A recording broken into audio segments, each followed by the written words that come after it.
ታሪክ አሸናፊዎች ብቻ የሚጽፉት አይደለም። ታሪክ ጽናታቸው እንደ አለት በጠነከረ ሰዎች የሚገነባ እንጂ።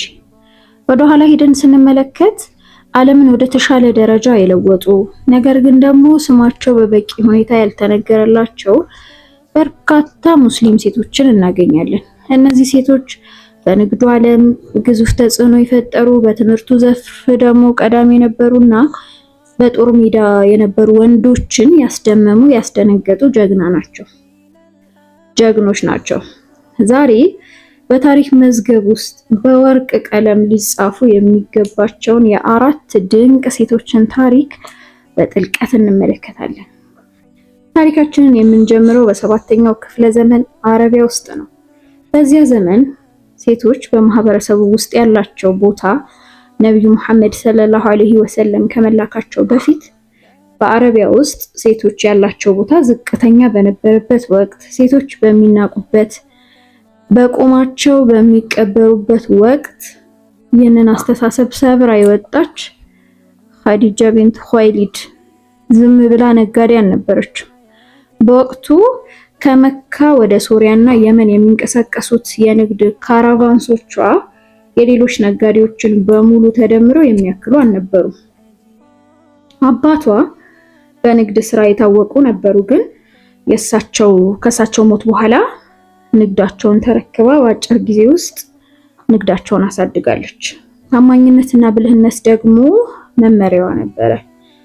ኻዲጃ ለዛሬዋ ሴት ላንቺ የምታስተምርሽ በራስሽ ጥረትና ጽናት የኢኮኖሚ ነፃነትን ማግኘት ከፈለግሽ እንደምትችይ፣ ከዛም በላይ ደግሞ ነብዩ መሐመድ ሰለላሁ ዐለይሂ ወሰለም የመጀመሪያውን መለኮታዊ ጥሪ ሲቀበሉ ሲደነግጡ አይዞህ አትፍራ ብላ ያበረታታችና የመጀመሪያውን የእምነት ጥሪ የተቀበለች ብርቱ ሴት ናት። አሁን ደግሞ ወደ 9ኛው ክፍለ ዘመን ስወስዳችሁ ወደ ሰሜን አፍሪካ ሞሮኮ ፋጢማ አልፋህሪን ታውቂያታለሽ? ከቱኒዚያ ወደ ሞሮኮ ስደተኛ ሆና የመጣች ሴት አባቷ ሲሞት ከፍተኛ ሀብት ወርሳ ነበርና ነገር ግን ፋጢማ ያንን ሀብት ለራሷ ድሎትና ቅንጦት አይደለም ያዋለችው። በወቅቱ የነበረው የማህበረሰቡ የሚፈልገው ትልቅ ነገር ነበር፣ ያ ደግሞ ዕውቀት ነበርና በ859 ዓ.ም ዛሬም ድረስ አልቃራዊን የተባለው መስጂድና የትምህርት ማዕከል እሷ ነበር የገነባችው። የሚገርመው ግን ግንባታው እስኪያልቅ ድረስ በየቀኑ ትጾም ነበር። ስራው እንዲባረክ ብላ ትጾም ነበር፣ ትጸልይ ነበር። ይህ ተቋም ዛሬ ድረስ በዓለም ላይ እስካሁን ድረስ በማስተማር ላይ ያለ አንጋፋ ዩኒቨርሲቲ ተብሎ በጊነስ ወርልድ ሪከርድ እና በዩኔስኮ ተመዝግቧል። እንደ ስደተኛ ሴት ለዓለም ትልቁን የትምህርት ተቋም መስጠቷ ዛሬም ድረስ የሚያስደንቅ ታሪክ ነው አይደለም? ስለ ሴት ጀግንነት ሲነሳ ደግሞ የኑሰይባን ስም ሳናነሳ እናልፍም። ኑሰይባ በሕክምናና በነርሲንግ ስራ የምትታወቅ ብትሆንም በኡሁድ ጦርነት ወቅት ትዝ ካላችሁ ታሪኩን ካወቃችሁት ታሪክ የማይረሳውን ስራ ሰርታለች። ጦርነቱ መልክ እየቀየረና የጠላት ጦር ወደ ነብዩ መሐመድ ሰለላሁ ዐለይሂ ወሰለም እየቀረበ በመጣበት ወቅት ኑሰይባ ምን አድርጋ ነበር? ጋሻዋን አንስታ ወደ ጦርነቱ መሃል ገብታ ነበር።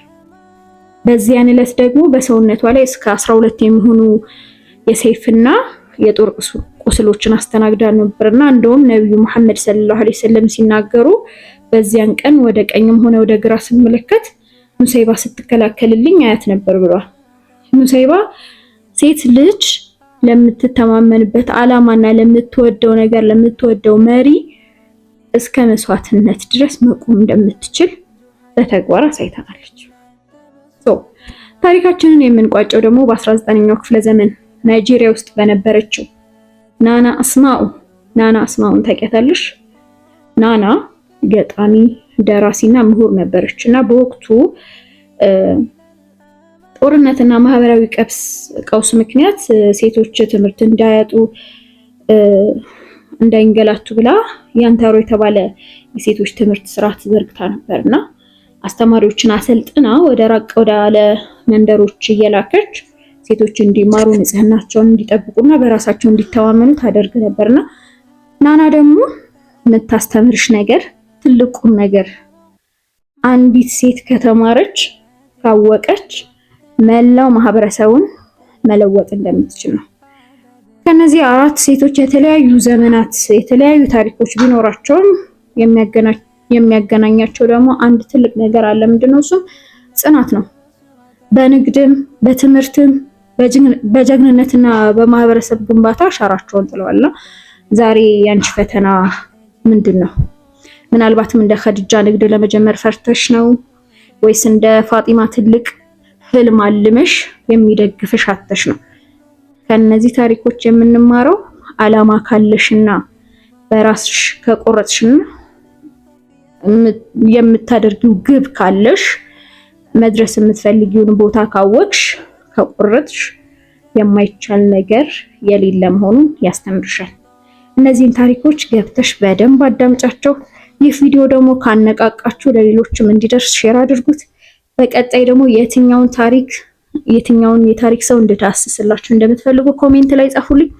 እየገባችሁ ሰብስክራይብ በማድረግ ደግሞ አበረታቱኝ። ስላዳመጣችሁኝ አመሰግናለሁ። ሰላም አለይኩም ወራህመቱላሂ ወበረካቱ።